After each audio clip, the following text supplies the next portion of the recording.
Welcome to this final build report from Microflash Gamma. I'm Jason, the creator of Team Rocket Robotics, and I guess we can call this video a build report. At the time of recording here, we're 1 week from combat. You saw some of the weapon test footage in the intro right there. And now, I think, let's look at some more, and then I'll go over the damage of what Microflash's weapon can actually do.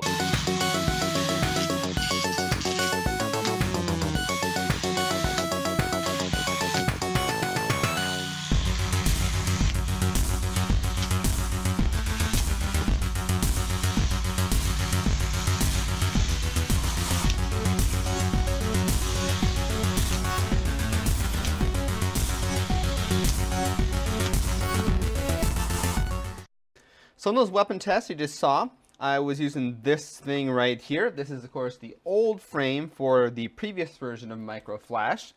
And it's, a good test to beat up and see how things go. So let's take a look at some of the damage up close. First and foremost, when I had the frame sitting like this, apparently I can punch right through 1/8-inch thick aluminum as long as it's relatively thin this way.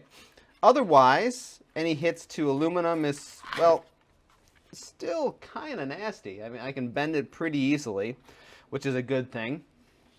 When we move on to some of the plastic damage, probably can't quite tell, but up here, this is battle damage by Phantom 2 in the last Motor City Massacre. This giant hole right here, that's Microflash Gamma.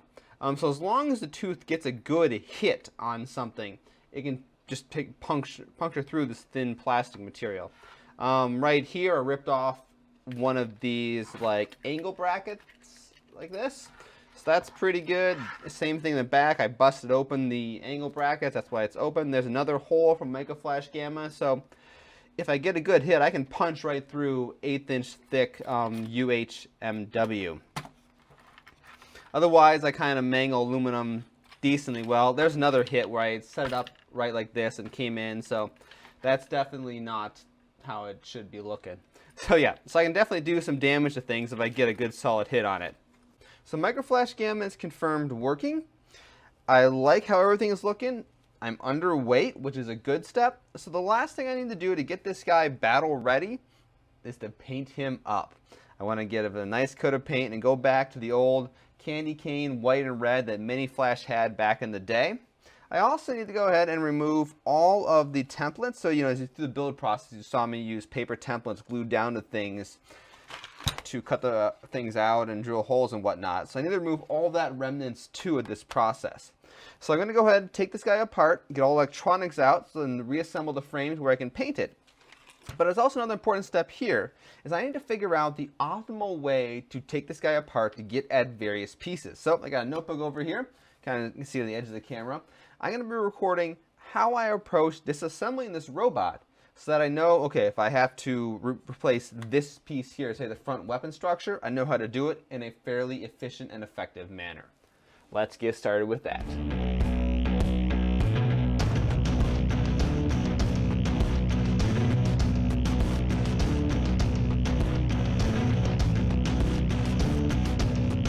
Now it's time to start the cleaning process. And for that, I'm going to be using some rubbing alcohol, because I've already used water to remove most of the glue as well as the paper, but now I'm going to use rubbing alcohol to hopefully get rid of the rest of it. Now, supposedly, according to plastics manufacturers, that has no negative impacts on the UHMW. But if my robot spontaneously explodes during the competition, this is probably going to be why.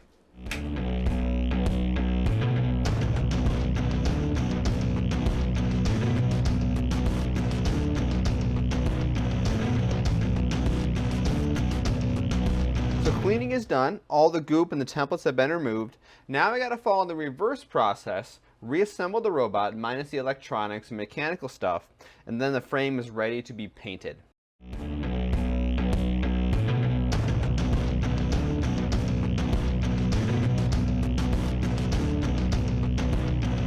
The frame is back, reassembled. Let's take it outside and give it its final coat of paint.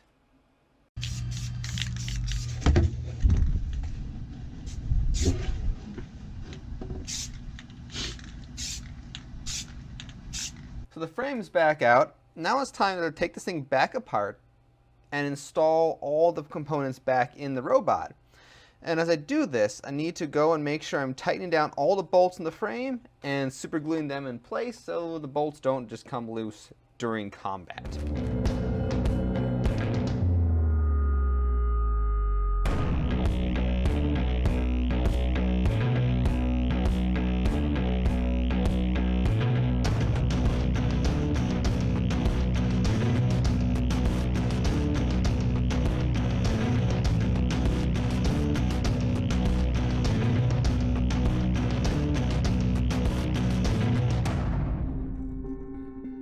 So the last step here in this whole process of getting ready for combat is, well, getting ready for combat.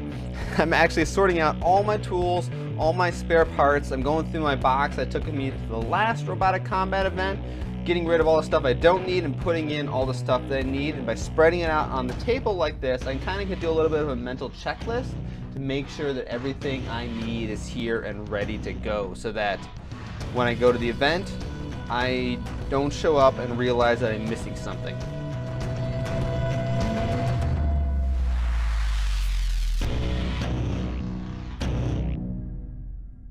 And now the time for combat has come. So we'll see how things go for Micro Flash Gamma at the Motor City Massacre. I think this is the third one they've had. And I'll be back sometime in a few weeks here to do a recap video to talk about what happened, how things went, what worked, what didn't, all that kind of stuff. So be sure to subscribe here on this YouTube channel to get that video.